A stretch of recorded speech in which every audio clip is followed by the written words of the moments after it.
जैसे कि हम सभी जानते हैं कि हर वर्ष 5 जून विश्व पर्यावरण दिवस के रूप में मनाया जाता है। इस वर्ष विश्व पर्यावरण दिवस इकोसिस्टम रेस्टोरेशन की थीम पर मनाया जा रहा है। मैं निवेदन करूंगा माननीय केंद्रीय पेट्रोलियम और प्राकृतिक गैस तथा इस्पात मंत्री श्री धर्मेंद्र प्रधान जी से कि वे इस कार्यक्रम के अवसर पर अपना स्वागत भाषण दें। नमस्कार।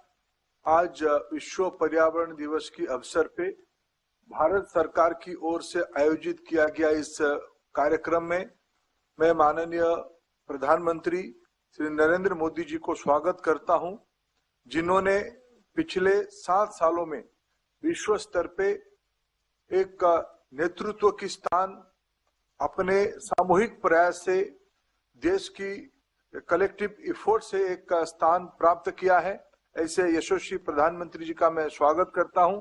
आज के कार्यक्रम में उपस्थित केंद्रीय मंत्री श्री नितिन गडकरी जी, केंद्रीय मंत्री श्री नरेंद्र सिंह तोमर जी, केंद्रीय मंत्री श्री प्रकाश जावड़ेकर जी, श्री पीयूष गोयल जी, देश भर से जुड़े हुए अनेक किसान भाइयों और बहनों, भारत सरकार की तथा अनेक राज्य सरकारों की अधिकारी मित्रगण, मैं फिर आप सभी को आज विश्व पर्यावरण दिवस पे स्वागत करता हूं। इस बार विश्व यूएन ने रीइमेजिनेशन, रिक्रिएट, रिस्टोर ऐसे एक महत्वपूर्ण थीम को अपनाया है, जिसकी साक्षात प्रैक्टिस, साक्षात जीता जागता उदाहरण हमारी देश की नीतियां हैं, हमारी देश की प्रैक्टिसेस हैं। पिछले 7 साल में अगर हम थोड़ा क्षण भर पलट के देखते हैं, पिछले 7 साल में प्रधानमंत्री जी के नेतृत्व में ऐसे अनेक कदम उठाए गए हैं। पॉलिसी के स्तर पे, इंसेंटिव देने के स्तर पे, इसको प्राथमिकता बनाने के स्तर पे, आईएसए जैसे संगठन को खड़ा करके विश्व नेतृत्व लेने की ग्लोबल लीडरशिप के स्तर पे, सोलर एनर्जी हो, विंड एनर्जी हो, बायोफ्यूल्स हो, बायोगैस हो, एथेनॉल हो या जैव खेती हो, ये सारा विषय में करते करते आज हम भारत में ऊर्जा खेती इस प्रकार की एक इनिशिएटिव लिए हैं। शायद विश्व में इस प्रकार की मॉडल आने वाले दिनों में विश्व को प्रेरित करेगा। इसको प्रधानमंत्री जी के नेतृत्व में एक जन आंदोलन की रूप दिया गया है। मित्रों, मैं एनर्जी विभाग के काम देखता हूं, ट्रांसपोर्टेशन एनर्जी के काम देखता हूं। प्रधानमंत्री जी के दिग्दर्शन से आने वाले दिनों में भारत की जो एनर्जी रिक्वायरमेंट पूरा किया जाएगा, ऊर्जा आवश्यकता को पूरा किया जाएगा। ऐसे तो भारत आने वाले 2-3 दशक में विश्व की 1 नंबर ऊर्जा खपतकारी देश होगा। भारत एक आकांक्षी देश है, एस्पिरेशनल सोसाइटी है, उसमें हमारी आवश्यकता ऊर्जा बढ़ेगी। उसमें प्रधानमंत्री जी की कुशल नेतृत्व और मार्गदर्शन में हमने ऊर्जा आवश्यकता को बायोडाइवर्सिटी से कैसे निकालना, जिसमें हमारी देश की अर्थनीति पे, पर्यावरण नीति पे, रोजगार पे, किसानों की आमदनी को दुगनी करने में, हमारी खेती को सुरक्षित करने में कैसे एक इनोवेटिव तरीके से, जो आज यूएन ने घोषणा किया है, रीइमेजिन करिए, रिक्रिएट करिए, ये सारा विषय पिछले 7 साल में हम एक एक कदम करके हम आगे लेके जा रहे हैं। हमारी विभाग की ओर से एलपीजी की इनिशिएटिव हो, सीबीजी हो, एथेनॉल हो या इलेक्ट्रिक व्हीकल का इनिशिएटिव हो या गैस बेस्ड इकोनॉमी के बारे में हम उल्लेख करें, ऐसे अनेक विषय। इसीलिए आज विश्व की नेतृत्व, अभी विश्व के एक बड़े एनवायरमेंट एक्सपर्ट अमेरिका की पूर्व उपराष्ट्रपति भारत के दौरे में आए थे। जब उनसे चर्चा हुआ, वो हमको कुछ विषय में हमसे समझ रहे थे। जब हमने हमारे देश की सारा विवरण किया, उन्होंने अंत में भावुक होकर एक शब्द कहा कि आपकी देश की प्रधानमंत्री श्री मोदी जी न केवल एक प्रशासक है, आध्यात्मिक दृष्टि से, स्पिरिचुअली वो पर्यावरण के प्रति कमिटेड है। शायद यही हमारी भारत की जीवन शैली है, जिसको एक प्रशासक के नाते प्रधानमंत्री जी ने हम सभी को एक जन आंदोलन में शामिल किया है। मित्रों, मैं आज के दिवस पे फिर जब हम पेरिस से ग्लासगो की ओर जा रहे हैं, पर्यावरण के बारे में विश्व में चर्चा हो रही है, इस समय में आज हम पर्यावरण दिवस पे सब इकट्ठा हुए हैं। आज हम सब सौभाग्यशाली हैं। देश के सामने प्रधानमंत्री जी एक नई कल्पना देंगे, हम सभी को मार्गदर्शन करेंगे। मैं पुनः आप सभी का इस कार्यक्रम में स्वागत करता हूं। नमस्कार। हमारे बीच माननीय पर्यावरण, वन एवं जलवायु परिवर्तन मंत्री श्री प्रकाश जावड़ेकर जी मौजूद हैं।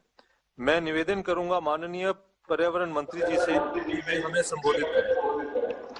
आज आदरणीय प्रधानमंत्री जी, धर्मेंद्र प्रधान जी, नितिन गडकरी जी, मंत्रिमंडल के अन्य सदस्य और इस कार्यक्रम से जुड़े सभी लोग, सबको नमस्कार। आज विश्व भर में पर्यावरण दिन मनाते हैं, लेकिन भारत में पर्यावरण दिन एक ही दिन नहीं होता। पूरे 365 दिन हमारे लिए पर्यावरण दिन ही होते हैं, क्योंकि हमारे संस्कृति में पहले से कहा है कि प्रकृति और मनुष्य को साथ साथ चलना है, यह सहजीवन है। और इसीलिए शायद एक ही देश है भारत, जहां पेड़ों की, पशुओं की, पक्षियों की पूजा होती है। ऐसा करने वाला मैंने तो दूसरा देश नहीं देखा है। प्रधानमंत्री पहले से क्लाइमेट चेंज के बारे में बहुत एक्टिव है और बहुत विश्वास से काम करते हैं। आज भी रिको रिस्टोरेशन की थीम है। पिछले साल यूएनसीसीडी का जब दिल्ली में सम्मेलन हुआ था, तो प्रधानमंत्री जी ने 2,60,00,000 हेक्टेयर आने वाले 10 साल में डिग्रेडेड का जमीन वो हम फिर से उपजाऊ करेंगे, ये प्रण किया है। ये महत्वपूर्ण है।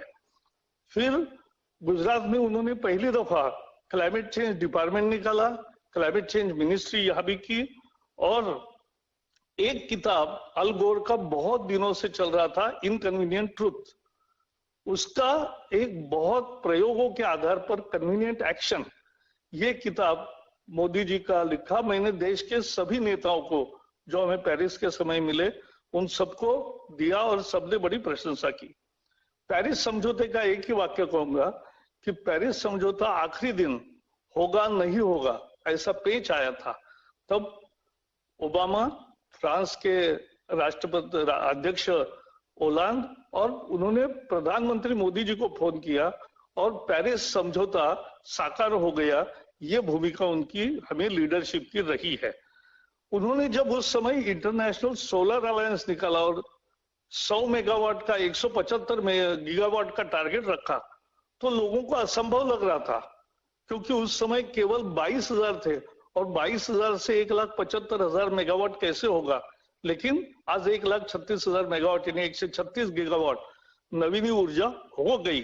ये दूसरा एक प्रसंग केवल एक वाक्य में बताऊंगा कि यूएन में जब मैंने ये कहा कि हमारे यहाँ गैस पर $6 का हम कार्बन टैक्स एक तरह से लगा रहे हैं, तो लोगों को आश्चर्य हुआ। बान की मून जनरल सेक्रेटरी थे, उन्होंने और बाकी सभी देशों ने बोले पार्लियामेंट ने एग्री कैसे किया। मैंने कहा हमारे यहाँ 36 पार्टी है, लेकिन इस पर किसी ने मतभेद नहीं किया और सबने समर्थन दिया। आज जो एक प्रधानमंत्री जी ने 2 कल्पनाएं पेरिस में रखी, उसको हमें आगे ले जाना ही हमारा मुख्य काम है, लाइफस्टाइल और क्लाइमेट जस्टिस। और ये दोनों प्रियम्बल में आए, लेकिन उसको आचरण में लाने के लिए भी हम हर बार सभी देशों के साथ सलाह मशवरा करते हैं। अंत में इतना ही कहूंगा कि आज इथेनॉल का जो नया निर्णय करेंगे वो बहुत ही प्रेरणादायी होगा, ऐतिहासिक होगा। और इलेक्ट्रिकल कार को भी बढ़ावा दिया जा रहा है, इलेक्ट्रिकल वाहनों को बढ़ावा दिया जा रहा है। और तो और एक बायोफ्यूल पर दिल्ली से देहरादून और देहरादून से दिल्ली एक कमर्शियल फ्लाइट भी ऑपरेट हुई। यही भारत की लगातार पर्यावरण के बारे में सोच और एक्शन है। सबको बहुत बहुत धन्यवाद। माननीय प्रधानमंत्री जी के निर्देशानुसार भारत सरकार द्वारा पिछले कुछ वर्षों में पर्यावरण अनुकूल बायोफ्यूल्स के उत्पादन एवं उपयोग बढ़ाने हेतु अनेक कार्य किए गए हैं। इस विषय पर जानकारी देने के लिए एक लघु फिल्म तैयार की गई है। निवेदन है कि ये फिल्म चलाई जाए।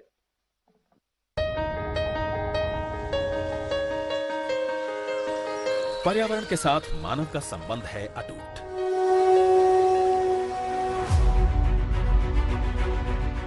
भारत जैसी सबसे तेजी से बढ़ रही अर्थव्यवस्था ने प्रधानमंत्री नरेंद्र मोदी के कुशल एवं प्रभावी नेतृत्व में विकास की गति को बिना बाधित किए पर्यावरण के साथ बनाया है अभूतपूर्व संतुलन, जिसमें मुख्य भूमिका निभा रहा है रिड्यूस, रीयूज, रिफ्यूज, रिसाइकल का उनका विजन और नेशनल बायोफ्यूल पॉलिसी।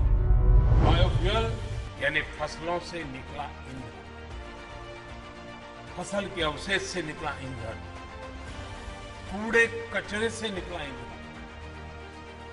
ये भारत के गांव से लेकर शहर तक के जीवन को बदलने वाला है, बेहतर बनाने वाला है। भारत सरकार के तेल और प्राकृतिक गैस मंत्रालय द्वारा नेशनल बायोफ्यूल पॉलिसी से प्रेरणा लेकर उठाए गए हैं कई कदम। Ethanol blended petrol EBP program उसी का है एक महत्वपूर्ण हिस्सा, जिसमें ऑयल मार्केटिंग कंपनियां 10% इथेनॉल के साथ मिश्रित पेट्रोल बेचती हैं। साल 2023 की शुरुआत तक ये 20% हो जाएगा।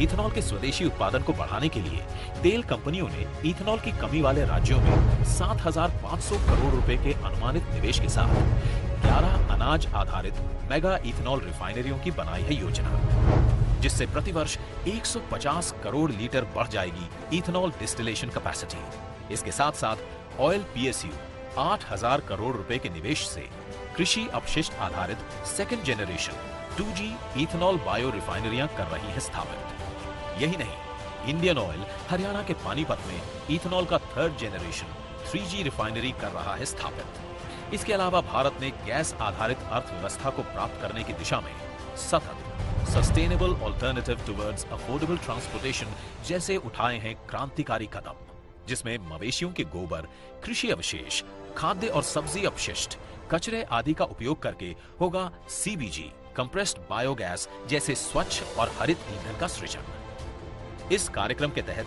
2024 तक 5,000 सीबीजी संयंत्र स्थापित कर प्रतिवर्ष 15 MMT सीबीजी उत्पादन का रखा गया है लक्ष्य। डीजल में बायोडीजल का मिश्रण भी पर्यावरण को स्वच्छ बनाने की दिशा में है महत्वपूर्ण कदम। तभी तो तेल कंपनियों ने देश भर में लगभग 5,500 रिटेल आउटलेट्स के माध्यम से इसकी बिक्री शुरू कर दी है। इसके साथ ही शुद्ध इथेनॉल E100 वाहनों के ईंधन के रूप में पायलट प्रोजेक्ट पर काम किया जा रहा है।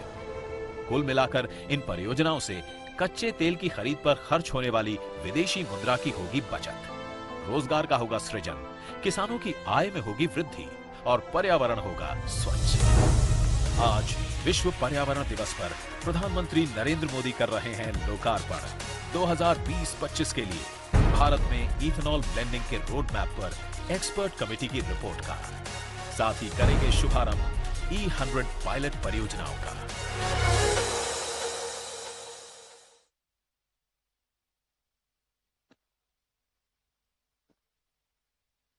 इस कार्यक्रम में हमारे बीच कई किसान भाई व बहनें भी जुड़े हुए हैं, जो कि माननीय प्रधानमंत्री जी से सीधा बात करने के लिए काफी उत्सुक हैं। मावल पुणे में कंप्रेस बायोगैस तथा बायो मैन्योर प्लांट है। यहाँ उपस्थित किसान भाई श्री बालूनाथ वाघमारे जी माननीय प्रधानमंत्री जी से अब बात करेंगे। जी नमस्कार। नमस्ते जी। कसं काय? नमस्ते, ठीक है साहब। कसं काय? ठीक है। ठीक है एकदम। हाँ बोला। पहले तो आप ये बताइए कि आप खेती में वो कौन सी चीजें करते हैं जो कुछ नयापन है और देश के लोगों को जानना अच्छा लगेगा।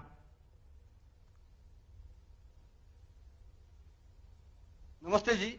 नमस्ते। मैं पुणे में मावल तालुके में रहता है।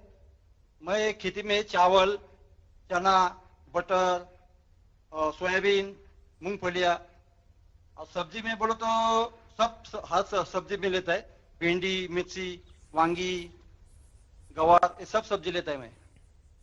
और इसमें है ना, मैं सबसे ज्यादा अपना जैविक खाद्य यूज करता है। नोबेल एक्सचेंज तलेगांव में प्लांट है गैस का, बायोगैस का। उधर से मेरे से सैंपल में प्रयोग करने में वो कंपनी मेरे को ये देता है। मैंने अभी बोलो तो 2-3 साल वही यूज कर रहा है। अच्छा, Single आपके exchange। इलाके में इथेनॉल पर भी काफी प्रयोग हुए हैं और इथेनॉल और दूसरे बायोफ्यूल का लाभ भी वहां पर किसानों को मिलने लगा है। आप उसके साथ कैसे जुड़े हैं? आपको क्या लाभ हो रहा है? उसके बारे में मेरे को तो कुछ मालूम नहीं, पर मैं खाद्य के बारे में बता सकता है। मैं कई शेतकरी है जिसके लिए मैं वही जैविक खाद्य लेके यूज करता है। पूरी तरह जैविक करते हैं? हाँ, पूरा जैविक में। हाँ। कैसे खाद तैयार करते हैं या बाहर से लाते हैं? नहीं, पहला कहता था तो इतना ये नहीं मिलता था ना, अभी इधर मिल रहा है तलेगांव में, उधर से मैं लेके जाता है। अच्छा, और उसके कारण खर्च में कुछ कमी आई है क्या? खर्च में कम आई है साहब। कितना फर्क क्योंकि पड़ता वो होगा? कितना फर्क पड़ता होगा? खर्चा बोलो तो अपना ट्रैक्टर में जितना डीजल है ना, डीजल का खर्चा दे देने का मैं दोस्त मंडल की वजह से लेके जाता है। स्लरी है और जैविक खाद्य है। अच्छा, अब आप जैविक उत्पाद करते हैं तो बाजार में भी लोगों को पता है कि भाई यहाँ है जो ऑर्गेनिक फूड मिलता है, सारी चीजें ऑर्गेनिक मिलती हैं, तो इस तरफ लोगों का आकर्षण कुछ ध्यान में आ रहा है? हाँ, सब मेरा प्रोजेक्ट देख के ना सब लोग मेरे को पूछ रहा है किधर मिल रहा है, तो मैं बता के दे देता है लोगों को। क्या पहले जो लोग चीजें मांगते थे और अब जो मांग रहे हैं तो कहते हैं कि भाई जैविक है तो हम पहले लेंगे, ज्यादा पैसे देंगे, ऐसा अनुभव आ रहा है? नहीं, वो अनुभव नहीं आया ना। नहीं आया। अच्छा, अगल बगल के किसान ये सीखने के लिए आते हैं आपके पास कि भाई ये जैविक में तुम कैसे करते हो, चलो हम भी करते हैं, हमको जरा सिखाओ? कोई देखने आते हैं आपके खेत को, ऐसा होता है क्या? ओके, होता है सब। होता है। तो आप परिवार में सब लोग मिलके खेती करते हैं? हाँ, सब मिलके खेती करते हैं। देखिए, भारत में गांव में हमारी माताएं बहनें, उनका खेती में, पशुपालन में बहुत योगदान होता है और मुझे खुशी हुई कि आज आप अपने परिवार के महिला सदस्यों को भी साथ में रखा है। तो मैं पहले तो इन दोनों बहनों को प्रणाम करूंगा, उनको बधाई दूंगा कि वो खेती को आगे बढ़ाने में काम करते हैं। चलिए, मुझे अच्छा लगा। कोरोना में संभालिए भाई सब लोग परिवार में। आपको भी धन्यवाद साहब, आप भी संभालो। क्या? बरायतमक। Okay sir. अब हम हरदोई उत्तर प्रदेश चल रहे हैं, जहां एथेनॉल प्लांट में श्री अरविंद कुमार जी उपस्थित हैं। उनसे निवेदन है कि माननीय प्रधानमंत्री जी से बात करें। अरविंद जी नमस्ते। मैं अरविंद कुमार, पूर्वा देवरिया, जिला हरदोई, उत्तर प्रदेश से बोल रहा हूँ सर। मेरे पास 3 एकड़ जमीन है, उसमें मैं खेती करता हूँ, गन्ना, सरसों, गेहूं। तो उसमें मैंने गन्ना बोया है। पहले गन्ना सर बोते थे हम देसी बीज से, अब की देसी जब करते थे सर तब उसको हमने उसमें बोया, पैदावार होती थी 700-800 प्रति हेक्टेयर कुंटल। अब की मैंने बोया है गन्ना जो, वो सर मैंने वैज्ञानिक विधि से, उसमें मुझे गन्ना की उपज प्राप्त हुई है 2631 कुंटल प्रति हेक्टेयर। कितने साल से गन्ने का कर रहे हैं अरविंद जी? गन्ने सर कर रहे हैं, करीब हो गया 7-8 साल हो गया हमको लगातार करते। अच्छा, कभी मन नहीं करता कि गन्ने से बाहर निकल के कुछ और करें? नहीं सर, करते हैं, गेहूं भी करते हैं, आलू भी होता है, सरसों भी करते हैं, सब सर खेती करते हैं। इस बार सरसों का अनुभव कैसा है? सरसों सर बहुत अच्छी हुई है, 2 कुंटल मतलब 24 कुंटल प्रति हेक्टेयर से हुई है हमारी। अच्छा, और इस बार तो दाम भी सरसों के अच्छे मिले हैं कहते हैं? सरसों सर बहुत अच्छे दाम मिले हैं सर। अच्छा अरविंद जी, आप जिस मिल को गन्ना बेचते हैं जी, क्या उस मिल ने इथेनॉल प्लांट लगाया है? क्योंकि हम बराबर आग्रह कर रहे हैं कि गन्ना किसानों को सुरक्षित रखना है, तो सिर्फ चीनी बनाने से काम नहीं चलेगा, सिर्फ गुड़ बनाने से काम नहीं चलेगा, हमें कुछ और करना चाहिए। और इसलिए हम इथेनॉल पर जोर दे रहे हैं ताकि गन्ना किसान को कभी भी चिंता न रहे। वरना क्या होता है, चीनी ज्यादा हो जाती है तो गन्ना किसान को तकलीफ हो जाती है क्योंकि मार्केट गिर जाता है। चीनी कम होता है क्योंकि गन्ना कम हुआ तो भी किसान को तकलीफ हो जाती है, और इसलिए हम इथेनॉल पे जोर दे रहे हैं। तो आपके यहाँ जो गन्ना जहाँ आप देते हैं वहाँ इथेनॉल का कुछ हो रहा है? क्योंकि आपके पीछे तो बढ़िया सारे चित्र दिख रहे हैं। जी जी, इथेनॉल प्लांट सर लगा है यहाँ हरियाणा चीनी मिल। तो इससे हमको लाभ सर ये मिला है, जो इथेनॉल जो बिकता है सरकार खरीद लेती है, उससे पेमेंट जल्दी होता है मिल वालों को, मिल वाले हमको पेमेंट कर देते हैं। उससे हमको बहुत लाभ है सर। हम अपना टाइम से जब पेमेंट मिल जाता है तो हर चीज टाइम से कर लेते हैं। और उससे ये पेट्रोल में मिला के जैसे डाला जाता है तो उससे पर्यावरण भी शुद्ध रहता है। अच्छा, जब पहले इथेनॉल का प्लांट नहीं था जी, और सिर्फ आप गन्ना ले जाते थे और वो जब चीनी बन करके बिकती थी पैसे देते थे, अब क्या बदलाव आया है? अब सर बदलाव यही है, जब पहले चीनी खाली बनती थी तो उसमें पेमेंट चीनी बिकती थी, ज्यादा बन जाती थी, वो डाउन रहती थी मतलब रेट, तो उससे पेमेंट हम लोगों का लेट होता था। अब जो है इथेनॉल जब से लग गया तब से सर पेमेंट हमारा टाइमली हो जाता है, किसान उसमें बहुत खुशहाल है सर। अच्छा अरविंद जी, आपको मालूम है, आप तो युवान है और खेती के काम में लगे हुए हैं, पढ़े लिखे भी हैं। इन दिनों पूरी दुनिया में जैविक खाद और ऑर्गेनिक फार्मिंग, ये केमिकल फर्टिलाइजर दवाइयां से मुक्त, उसका बड़ा जोर बढ़ रहा है, लोग उसी को खाना चाहते हैं। तो आप उस दिशा में कभी सोचे हैं? जी, हम खेती जैविक मतलब हम ये ऑर्गेनिक खेती करते हैं। जैसे ढैंचा मैंने बो देता है और ढैंचा बोने के बाद में कंपोस्ट खाद वही डालते हैं सर। रसायन बहुत कम प्रयोग करते हैं। यूरिया वगैरह उपयोग नहीं करते हैं? यूरिया सर छिड़काव करते हैं एनपीके का 2 बार, बहुत ज्यादा। यानी अभी 100% जैविक नहीं कर रहे हैं आप? नहीं, 100% नहीं सर। एनपीके गन्ने में छिड़काव पत्तियों पे करना पड़ता है। लेकिन क्या मन करता है कि 100% जैविक करेंगे और अरविंद जी की सारी जो चीजें बनेगी वो जैविक नाम से ही बिकेगी, ऐसा मन करता है? मन करता है सर, करेंगे सर। तो इस बार संकल्प कीजिए आप।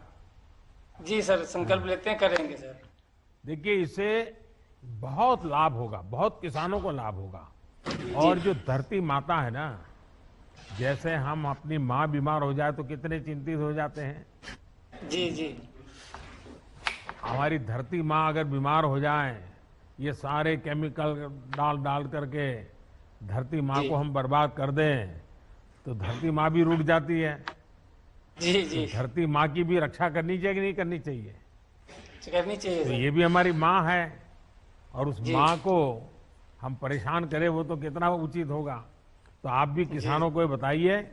मुझे बहुत अच्छा लगा आपसे बात कर करके, और आप जैसे नौजवान और वो भी नए नए प्रयोग भी कर रहे हैं और पर्यावरण का भी ध्यान रखते हैं। मेरी आपको, आपके परिवार को बहुत बहुत शुभकामनाएं हैं। और आपको मालूम है सोलार पंप का, क्योंकि उत्तर प्रदेश में तो पानी के स्रोत कई इलाकों में बहुत ज्यादा है, तो डीजल वीजल उपयोग करने की जरूरत नहीं, सोलार पंप से ही आपका काम चल जाएगा। तो वो भी एक पर्यावरण की बहुत बड़ी सेवा होगी। बंजर जमीन में भी हम पानी पहुंचा करके बिना खर्च अच्छी व्यवस्थाएं खड़ी कर सकते हैं। तो अरविंद जी, मेरी बहुत शुभकामनाएं आपको। धन्यवाद जी। Thank you sir. अब हम चल रहे हैं खेड़ा गुजरात। यहाँ एक कंप्रेस बायोगैस तथा बायो मैन्योर प्लांट है जो गोबर तथा अन्य वेस्ट पर आधारित है। यहाँ किसान भाई श्री अमित कुमार प्रजापति जी मौजूद हैं जो अब माननीय प्रधानमंत्री जी से बात करेंगे। नमस्कार अमित जी, नमस्ते। मजामा बेला? मजामा साहब, मजामा भगवान। हाँ, बताइए, थोड़ा हिंदी में बोलोगे आज? हाँ सर, मेरा नाम अमित कुमार कनुभाई प्रजापति है। मैं आनंद गुजरात खेड़ा रहता हूँ और मैं ऑर्गेनिक खेती करता हूँ। और मेरा जो भी गोबर और वगैरह होता है वो मैं इसी प्लांट में देता हूँ। इसकी वजह से मेरा स्टोरेज और वो कम हो गया है और उत्पादन भी बहुत ज्यादा बढ़ा है। वो आप उसके खूब खूब धन्यवाद है सर। कितने पशु हैं प्रजापति जी आपके पास? 20 से 25 है सर। 20-25 पशु है, तो जी सारा सर। गोबर आप ये बड़े प्लांट में दे देते हैं? जी सर। तो उसमें से क्या कमाई होती है आपको? सर, 2 बेनिफिट होते हैं उससे। जो गोबर हम स्टोरेज करते थे पहले, वो करने की जरूरत नहीं होती है, वो एरिया पूरा क्लीन रहता है। और क्लीनिंग की भी परेशानी नहीं रहती है। और दूसरी, ये तुरंत इनकम हो जाती है और फर्टिलाइजर के रूप में हमें मिल जाता है वापस। अच्छा, फर्टिलाइजर के रूप में जितना आप जमा करते हैं उतना वापस मिलता है? जी सर। और ऊपर से पैसे भी मिलते हैं? जी सर, आमदनी बहुत ज्यादा अच्छी हो गई कितनी इस कितनी प्लांट होती की है? वजह से। अगर सीक्रेट नहीं है तो बताइए मुझे, कितनी होती है? नहीं सर, ऐसा तो कुछ नहीं है, 20-25% इनकम ज्यादा हो गई है साल के मुकाबले। बड़े बड़े चतुराई से जवाब देते हैं आप। नहीं सर, ऐसा कुछ नहीं है। अच्छा, आपको ये स्वच्छ ईंधन से जुड़ी सरकार की जो योजनाएं हैं उसका आपको लाभ मिल रहा है? जैसे आपने बताया एलपीजी, बायोगैस, इनसे भी आपको फायदा हो रहा है। तो ये आपको ही मिल रहा है कि जो लोगों के पास पशु नहीं है और वो भी इस एलपीजी वगैरह का फायदा मिलता है उनको? हाँ सर, मिल रहा है, क्योंकि जिनके पास पशुपालन नहीं है पर उनको खाद तो मिल ही सकता है यहाँ से। और गोवर्धन नाथ के जरिए जो उत्पन्न खाद है वो बहुत ही अच्छा है, बहुत ही बढ़िया है। जो मेरा पर्सनल एक्सपीरियंस है, पहले मैं बनाना की खेती करता था तो 15-20 दिन में लीफ नहीं निकलती थी, उसके पत्ते नहीं आते थे। मगर इसका उपयोग करने के जरिए 15 दिन में लीफ आ जाती है, पत्ते आ जाते हैं। और पानी का संग्रह जमीन में बहुत ज्यादा होता है, मिनरल्स बहुत ज्यादा बढ़ गए हैं। इसकी वजह से हमारा उत्पादन भी बहुत ज्यादा बढ़ गया है। तो अभी सभी भी तरीके से केले की खेती करते हैं? नहीं सर, बहुत ज्यादा करते हैं। अनाज है, साग भाजी है, वो सब करते हैं, मगर बनाना ज्यादातर करते हैं। तो आपकी शाक भाजी मिर्ची है। आनंद में बिकती है? हाँ सर, आनंद में ही बिकते, नडियाद आनंद। और केले? केले भी आनंद और नडियाद में बिक जाते हैं। और जो भी वेस्टेज बचता है वो हम यहाँ प्लांट में दे देते हैं, लीफ है वगैरह है, जो भी बाद में रहता है वो। अच्छा, वो गैस बनाने के लिए दे देते हैं? वो गैस बना ले और उनके जरिए हमको खाद मिलता है। खाद मिल जाता है आपको? तो अभी जी सर। आपको ये केमिकल फर्टिलाइजर का कोई खर्चा नहीं होता है? नहीं सर, नहीं होता है। तो कितने ऊपर से किसान होंगे जो इनकम- इसका फायदा उठा रहे हैं? अभी तो लोकल ज्यादा उठा रहे हैं। अच्छा, जो पीछे इतना बड़ा प्लांट मुझे दिख रहा है प्रजापति जी, ये जी सर। बनने के बाद आपके और इस इलाके के जीवन में क्या फर्क आया? अरे सर, बहुत ज्यादा फर्क आ गया है। पहले वो ढेर होता था कचरे का, वो बहुत कम हो गया है। हमारे वहां पे भी जो ढेर रखना पड़ता था, जैसे मैंने बनाना प्लांट किया है, बनाना काटने के बाद जो भी वेस्ट रहता था वो हम कहाँ डालें, वो भी कंफ्यूजन रहता था। इसके जरिए, ये प्लांट के जरिए हम सब कुछ यहाँ बेच देते हैं और ये बायोगैस निकाल के हमको खाद के रूप में वापस देते हैं सर जी।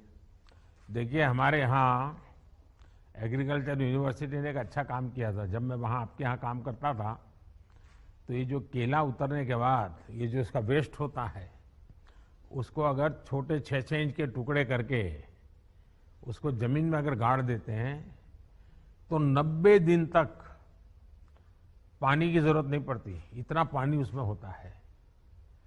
90 दिन तक पानी दूसरी फसल के लिए काम आ जाता है। वो ऐसे ही जमीन में वो 6-6 इंच का टुकड़ा करके गाड़ दिया, कभी प्रयोग करिए आप, बहुत फायदा होता है। और फिर वो भी फर्टिलाइजर में भी चला जाता है, तो आपको एक अतिरिक्त फायदा हो सकता है। देखिए, मैं आपका तो ये प्लांट इतना बड़ा है और इतनी बड़ी मात्रा में कुल कितने पशु का ये गोबर इसमें इकट्ठा होता होगा डेली? सर, इसमें डेली हम 40 से 50 मेट्रिक टन गोबर डिस्पोज करते हैं। कितने गांवों से इकट्ठा करते हैं?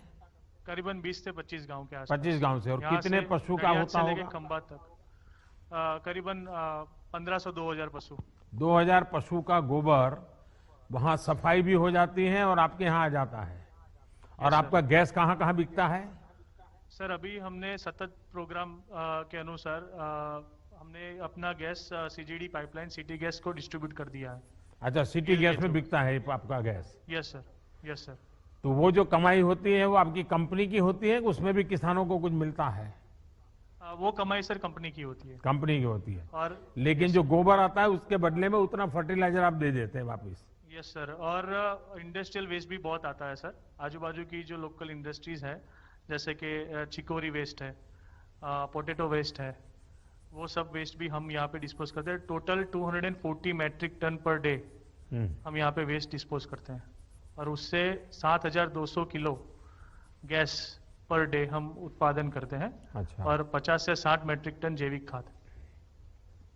चलिए, मुझे बहुत अच्छा लगा और अमित जी से भी बात करने का मौका मिल गया, और ये आप क्लीन एनर्जी का जो प्रति इतनी जागरूकता पैदा की है और बड़ा प्लांट कितना बड़ा फायदा करता है, आज जब देशवासी देखेंगे तो मुझे पक्का विश्वास है कि जरूर भविष्य में लोग इस प्रोजेक्ट को देखने के लिए आएंगे और सब लोग चाहेंगे कि भाई उनके इलाके में भी ऐसे प्रोजेक्ट बने।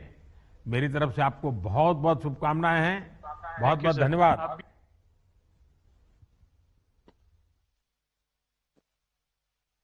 धन्यवाद आदरणीय प्रधानमंत्री जी। अब वह समय आ गया है जिसके लिए हम यहाँ एकत्रित हुए हैं। मैं आदर सहित निवेदन करूंगा माननीय प्रधानमंत्री जी से कि वो रिमोट दबाकर पुणे स्थित 3 पेट्रोल पंपों पर E100 ईंधन उपलब्ध कराए जाने का शुभारंभ तथा road map for ethanol blending in India 2020-2025 पर एक्सपर्ट कमेटी की रिपोर्ट का अनावरण करें।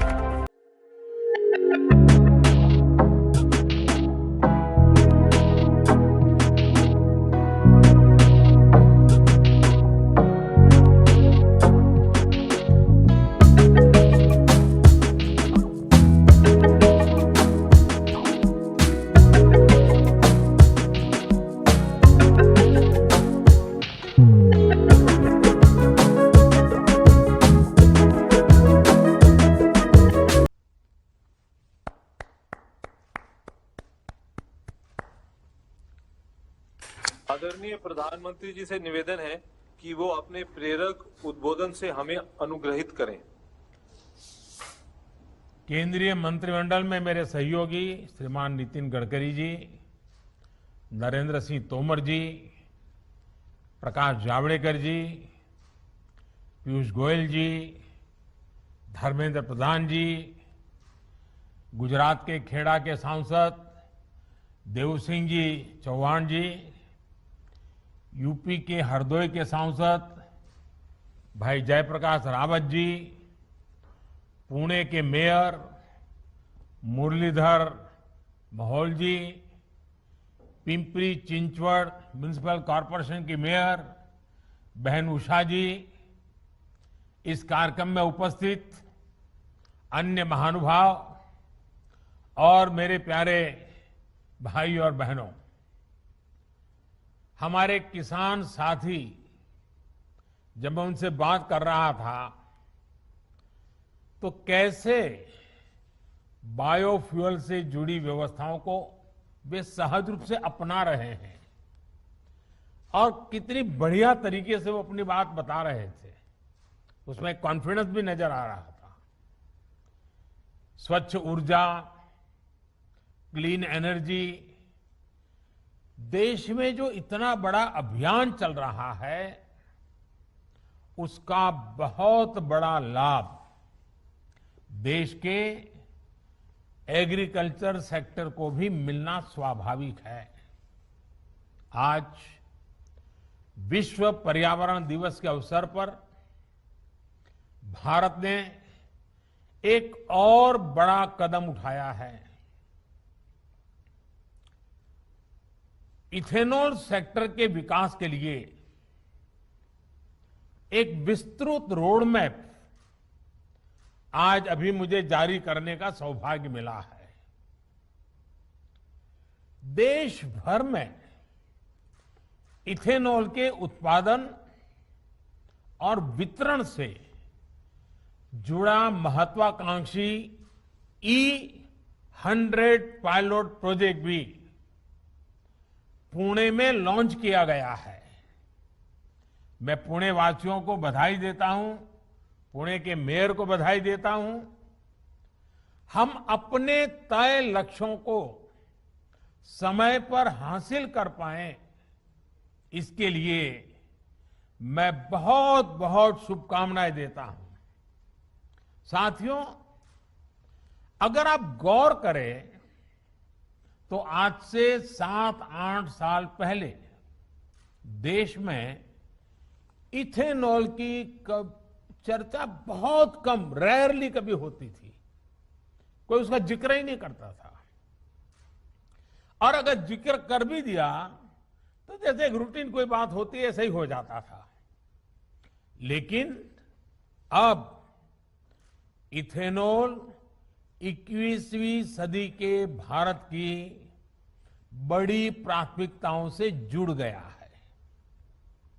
इथेनॉल पर फोकस से पर्यावरण के साथ ही एक बेहतर प्रभाव किसानों के जीवन पर भी पड़ रहा है।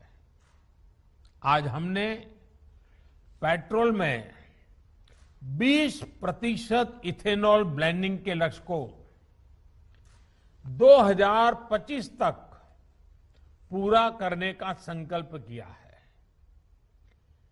पहले जब लक्ष्य तय सोचा था तो ये सोचा था कि ये 2030 तक हम करेंगे, लेकिन पिछले कुछ दिनों में जिस प्रकार से सफलताएं मिली हैं, जन सामान्य का सहयोग मिला है, लोगों में जागरूकता आई है और हर कोई इसके महत्व को समझने लगा है, और इसके कारण अब हमने 2030 में जो करना चाहते थे उसको 5 साल कम करके 2025 तक करने का निर्णय किया है।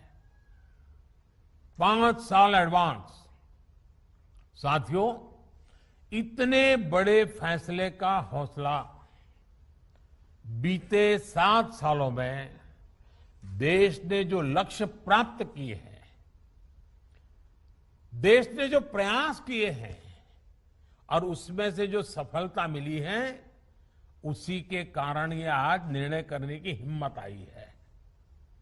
2014 तक भारत में एवरेज औसतन सिर्फ 1-1.5% इथेनॉल की ही ब्लेंडिंग हो जा पाती थी। आज ये करीब करीब 8.5% तक पहुंच गया है। वर्ष 2013-14 में जहां देश में 38 करोड़ लीटर इथेनॉल खरीदा जाता था, वहीं अब इसका अनुमान 320 करोड़ लीटर से ज्यादा का है। यानी करीब करीब 8 गुना ज्यादा इथेनॉल खरीदा गया है। बीते साल ही ऑयल मार्केटिंग कंपनियों ने करीब 21,000 करोड़ रुपए का इथेनॉल खरीदा है। इसका एक बड़ा हिस्सा, जो 21,000 करोड़ रुपया खर्च किए गए, उसका बड़ा हिस्सा हमारे देश के किसानों की जेब में गया है। विशेष रूप से हमारे गन्ना किसानों को इससे बहुत लाभ हुआ है। वर्ष 2025 तक जब पेट्रोल में 20% इथेनॉल ब्लेंडिंग होने लगेगी, तो आप अंदाज लगा सकते हैं कि किसानों को कितनी बड़ी मात्रा में ऑयल कंपनियों से सीधे पैसे मिलेंगे। इससे चीनी से अधिक उत्पादन से जुड़ी जो भी चुनौतियां हैं, क्योंकि कभी कभी चीनी ज्यादा पैदावार हो जाती है तो दुनिया में भी कोई खरीदार नहीं होता है, देश में भी दाम गिर जाते हैं और बहुत बड़ी चुनौती पैदा, रखना कहां वो भी संकट हो जाता है।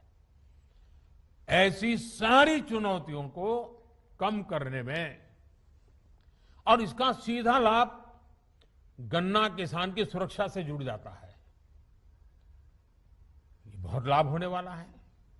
साथियों, 21वीं सदी के भारत को 21वीं सदी की आधुनिक सोच, आधुनिक नीतियों से ही ऊर्जा मिलेगी। इसी सोच के साथ हमारी सरकार हर क्षेत्र में निरंतर नीतिगत निर्णय ले रही है। देश में आज इथेनॉल के उत्पादन और खरीद के लिए जरूरी इंफ्रास्ट्रक्चर के निर्माण पर बहुत जोर दिया जा रहा है। अभी तक इथेनॉल बनाने वाली ज्यादातर इकाइयां और ज्यादातर 4-5 उन राज्यों में ही थी जहां चीनी का उत्पादन ज्यादा होता है। इसका विस्तार पूरे देश में करने के लिए जो सड़ा हुआ अनाज होता है, निकम्मा हुआ अनाज होता है, उसका उपयोग करते हुए फूड ग्रेन बेस्ड डिस्टिलरीज की भी स्थापना की जा रही है। एग्रीकल्चर वेस्ट से इथेनॉल बनाने के लिए भी देश में आधुनिक टेक्नोलॉजी आधारित प्लांट भी लगाए जा रहे हैं। साथियों, जलवायु परिवर्तन के खतरे से निपटने के लिए जो वैश्विक प्रयास चल रहे हैं, उनमें भारत एक आशा की किरण बनकर के उभरा है। एक विश्वस्त मानव जात के कल्याण के लिए एक विश्वस्त साथी के रूप में आज भारत ने अपनी पहचान बनाई है। जो दुनिया कभी भारत को एक चुनौती के रूप में देखती थी, क्लाइमेट चेंज, भारत की इतनी बड़ी आबादी, लोगों को लगता है संकट यहीं से आएगा, आज स्थिति बदल गई। आज हमारा देश क्लाइमेट जस्टिस का अगुवा बनकर उभर रहा है। एक विकराल संकट के विरुद्ध बड़ी ताकत बन रहा है। वन सन, वन वर्ल्ड, वन ग्रिड, एक सूरज, एक सृष्टि और एक ग्रिड की व्यवस्था की विजन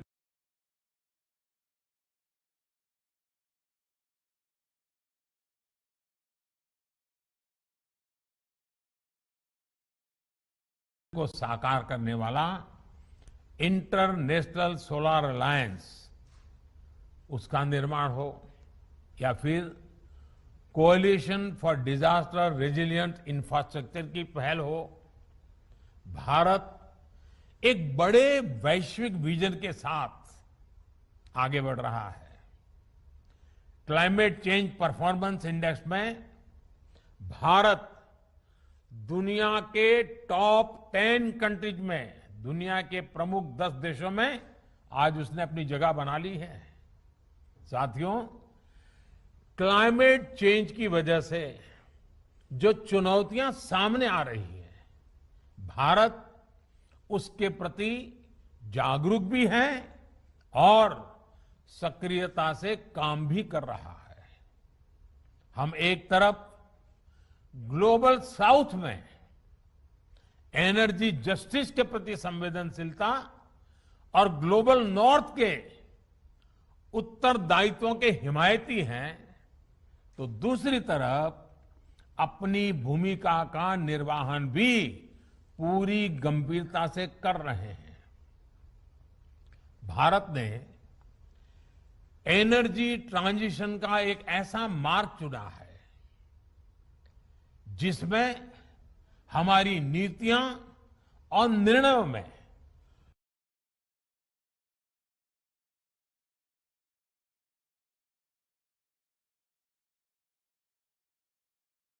हार्ड और सॉफ्ट कंपोनेंट्स को, दोनों को बराबर महत्व है। अगर मैं हार्ड कंपोनेंट की बात करूं तो भारत द्वारा तय किए गए बड़े बड़े लक्ष्य हो, उन्हें लागू करने की अनप्रेसिडेंटेड स्पीड हो, ये दुनिया बहुत बारीकी से देख रही है। 6-7 साल में रिन्यूएबल एनर्जी की हमारी कैपेसिटी में 250% से अधिक की बढ़ोतरी हुई है। इंस्टॉल रिन्यूएबल एनर्जी कैपेसिटी के मामले में भारत आज दुनिया के टॉप 5 देशों में है। इसमें भी सौर ऊर्जा की कैपेसिटी को बीते 6 साल में लगभग 15 गुना बढ़ाया है। आज भारत कच्छ में, गुजरात के कच्छ के रेगिस्तान में दुनिया का सबसे बड़ा सोलर और विंड का हाइब्रिड एनर्जी पार्क बना रहा है। तो भारत ने 14 गीगावाट के पुराने कोल प्लांट्स को भी बंद भी कर दिया है। देश ने सॉफ्ट अप्रोच के साथ भी ऐतिहासिक कदम उठाए हैं। आज देश का सामान्य मानवी प्रो एनवायरमेंट कैंपेन से जुड़ गया है, वो इसका नेतृत्व कर रहा है। हम देखते हैं कि कैसे सिंगल यूज प्लास्टिक के संबंध में जागरूकता पैदा हुई है। लोग अपने तरीके से थोड़ा थोड़ा प्रयास भी कर रहे हैं। अभी और करने की जरूरत है, लेकिन बात पहुंची है, प्रयास शुरू हुए हैं। हमारे समुद्र तटों की सफाई देखिए, नौजवान इनिशिएटिव लेकर के कर रहे हैं, या फिर स्वच्छ भारत जैसे अभियान हो। इन्हें देश के आम नागरिकों ने अपने कंधे पर लिया, अपने जिम में लिया, और मेरे देशवासी आज इसको आगे बढ़ाए हैं। देश ने 37 करोड़ से अधिक एलईडी बल्ब और 23 लाख से अधिक एनर्जी एफिशिएंट पंखे, फैंस देने की वजह से पर्यावरण रक्षा का जो काम हुआ है, अक्सर उसकी चर्चा लोगों को करने की शायद आदत ही छूट गई है, लेकिन ये बहुत बड़ा चर्चा का विषय होना चाहिए। इसी तरह उज्ज्वला योजना के तहत करोड़ों परिवारों को मुफ्त गैस कनेक्शन मिलने से, सौभाग्य योजना के तहत बिजली कनेक्शन मिलने से, जो पहले चूल्हे में लकड़ी जला करके धुएं में जिंदगी गुजारनी पड़ती थी, आज उनकी इस लकड़ी को जलाने की निर्भरता काफी मात्रा में कम हुई है। इससे प्रदूषण कम होने के साथ ही स्वास्थ्य, और उसमें भी हमारी माताओं का और बच्चों का स्वास्थ्य और पर्यावरण रक्षण की दिशा में भी बड़ी मदद मिली है। लेकिन इसकी भी बहुत चर्चा नहीं हो पाती। भारत ने अपने इन प्रयासों से करोड़ों टन कार्बन डाइऑक्साइड के उत्सर्जन को रोका है और क्लाइमेट चेंज मिटिगेशन की दिशा में भारत को आज अग्रणी बनाया है। इसी तरह 3 लाख से ज्यादा एनर्जी एफिशिएंट पंप, उसके जरिए भी देश आज लाखों टन कार्बन डाइऑक्साइड हवा में घुलने से रोक रहा है। साथियों, आज भारत दुनिया के सामने एक उदाहरण प्रस्तुत कर रहा है कि जब पर्यावरण की रक्षा की बात हो तो जरूरी नहीं है कि ऐसा करते हुए विकास के कार्यों को भी अवरुद्ध किया जाए। इकोनॉमी और इकोलॉजी इकोनॉमी और इकोलॉजी दोनों एक साथ चल सकती हैं, आगे बढ़ सकती हैं और भारत ने यही रास्ता चुना है। इकोनॉमी को मजबूती देने के साथ ही पिछले कुछ सालों में हमारे जंगल भी, हमारे फॉरेस्ट कवर 15,000 स्क्वायर किलोमीटर बढ़े हैं। पिछले कुछ सालों में हमारे देश में टाइगर्स की संख्या, बाघ की संख्या दोगुनी हुई है। तेंदुओं की संख्या में भी करीब 60% की वृद्धि हुई है। इन सब के बीच पेंच नेशनल पार्क में वाइल्ड लाइफ फ्रेंडली कॉरिडोर की संवेदनशीलता का उदाहरण आज चर्चा का विषय है। साथियों, क्लीन और efficient energy systems, resilient urban infrastructure और प्लान इको रिस्टोरेशन आत्मनिर्भर भारत अभियान का एक बहुत अहम हिस्सा है। चाहे वो ग्रीन कवर वाले हाईवे एक्सप्रेस हो, सोलर पावर से चलने वाली मेट्रो हो, इलेक्ट्रिक वाहनों पर फोकस हो या फिर हाइड्रोजन से चलने वाले वाहनों से जुड़ी रिसर्च को प्रोत्साहन हो, इन सभी पर एक विस्तृत रणनीति के साथ काम हो रहा है। पर्यावरण से जुड़े इन सभी प्रयासों की वजह से देश में निवेश के नए अवसर तो बन ही रहे हैं, लाखों युवाओं को रोजगार भी मिल रहा है। साथियों, आम तौर पर धारणा ये है कि एयर पॉल्यूशन केवल इंडस्ट्री से ही फैलता है, लेकिन तथ्य है कि एयर पॉल्यूशन में transportation, unclean fuels, diesel generators जैसे कितने ही फैक्टर्स उसमें अपना कुछ न कुछ योगदान करते ही हैं। और इसलिए भारत अपने नेशनल क्लीन एयर प्रोग्राम के जरिए इन सभी दिशाओं में होलिस्टिक अप्रोच के साथ काम कर रहा है। वाटरवेज और मल्टी मॉडल कनेक्टिविटी को लेकर जो काम आज हो रहा है, वो ग्रीन ट्रांसपोर्ट के मिशन को तो सशक्त करेगा ही, देश की लॉजिस्टिक एफिशिएंसी को भी बेहतर बनाएगा। देश के सैकड़ों जिलों में सीएनजी बेस्ड इंफ्रास्ट्रक्चर तैयार करना हो, फास्ट टैग जैसी आधुनिक व्यवस्था हो, इनसे प्रदूषण कम करने में बहुत मदद मिल रही है। आज देश में मेट्रो रेल की सेवा 5 शहरों से बढ़कर के 18 शहरों तक पहुंच चुकी है।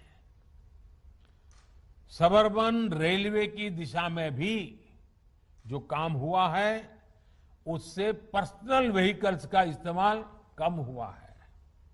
साथियों, आज देश के रेलवे नेटवर्क से एक बड़े हिस्से का बिजलीकरण किया जा चुका है। देश के एयरपोर्ट्स को भी तेजी से सोलर पावर आधारित बनाया जा रहा है।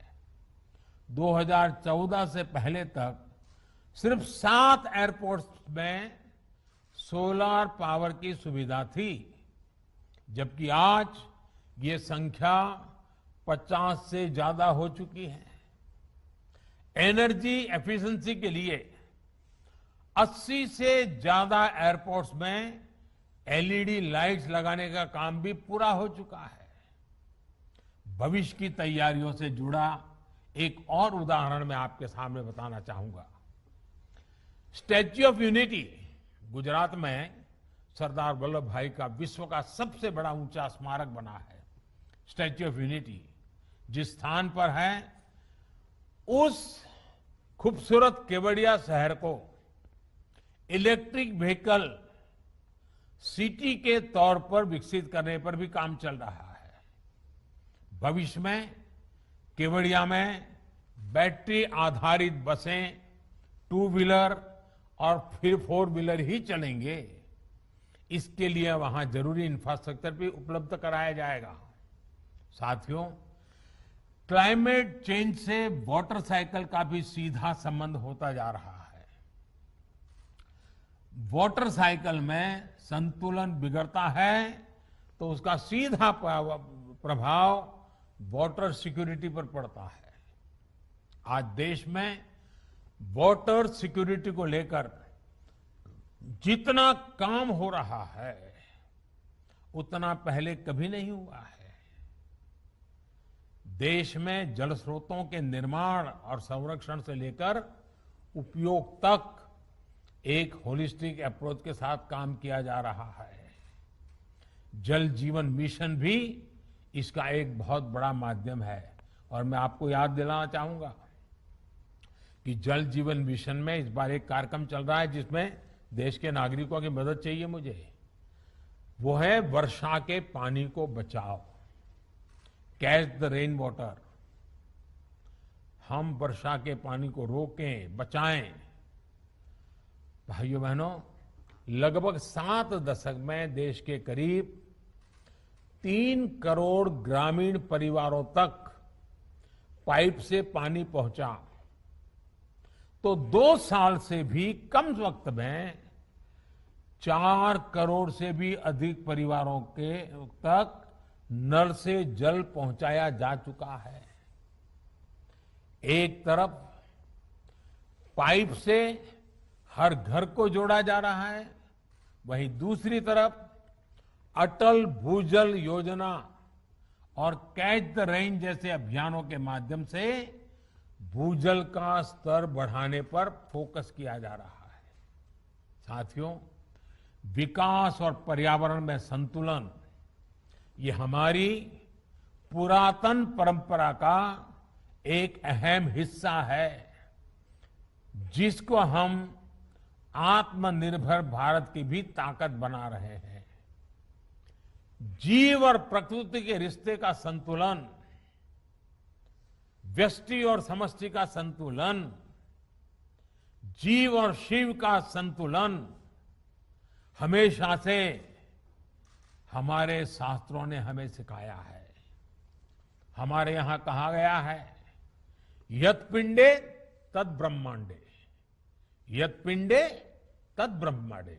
यानी जो पिंड यानी जीव में है वही ब्रह्मांड में है। हम जो भी अपने लिए करते हैं उसका सीधा असर हमारे पर्यावरण पर भी पड़ता है। इसलिए अपने रिसोर्सेज की एफिशिएंसी को लेकर भी भारत के प्रयास बढ़ रहे हैं। आज जो सर्कुलर इकोनॉमी की बात हो रही है, उसमें ऐसे प्रोडक्ट्स और ऐसे प्रोसेस पर फोकस किया जा रहा है जिनमें संसाधनों पर कम से कम दबाव पड़े। सरकार ने भी ऐसे 11 क्षेत्रों की पहचान की है जिससे हम आधुनिक टेक्नोलॉजी के माध्यम से संसाधनों को रिसाइकिल करके सदुपयोग कर सकते हैं। वेस्ट टू वेल्थ यानी कचरे से कंचन अभियान पर बीते कुछ वर्षों में काफी काम हुआ है और अब इनको मिशन मोड में बहुत तेजी से आगे बढ़ाया जा रहा है। घरों और खेतों से निकला कचरा हो, स्क्रैप मेटल हो, लिथियम आयन बैटरीज हो, ऐसे अनेक क्षेत्रों में रिसाइकलिंग को नई टेक्नोलॉजी के माध्यम से प्रोत्साहित किया जा रहा है। इससे जुड़ा एक्शन प्लान, जिसमें रेगुलेटरी और डेवलपमेंट से जुड़े सभी पहलू होंगे, इसको आने वाले महीनों में अमल में लाया जाएगा। साथियों, जलवायु की रक्षा के लिए, पर्यावरण की रक्षा के लिए हमारे प्रयासों का संगठित होना बहुत जरूरी है।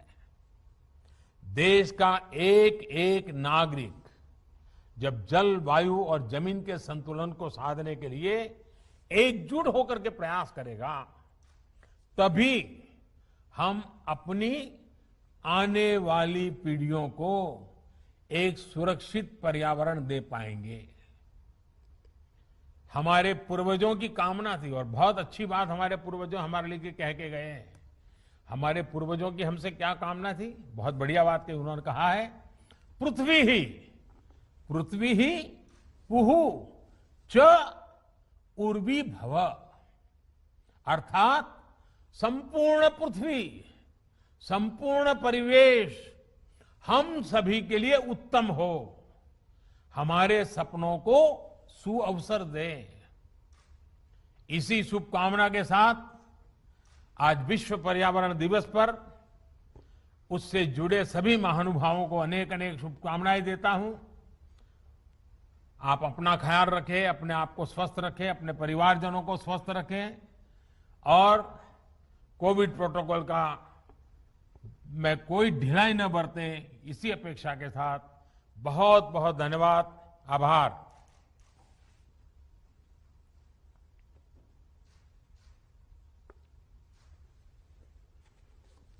माननीय प्रधानमंत्री जी तथा सभी उपस्थित महानुभावों का धन्यवाद। अब कार्यक्रम समाप्त होता है। Subscribe to our channel by clicking the subscribe button. Click the bell button and enjoy the latest uploads from our channel.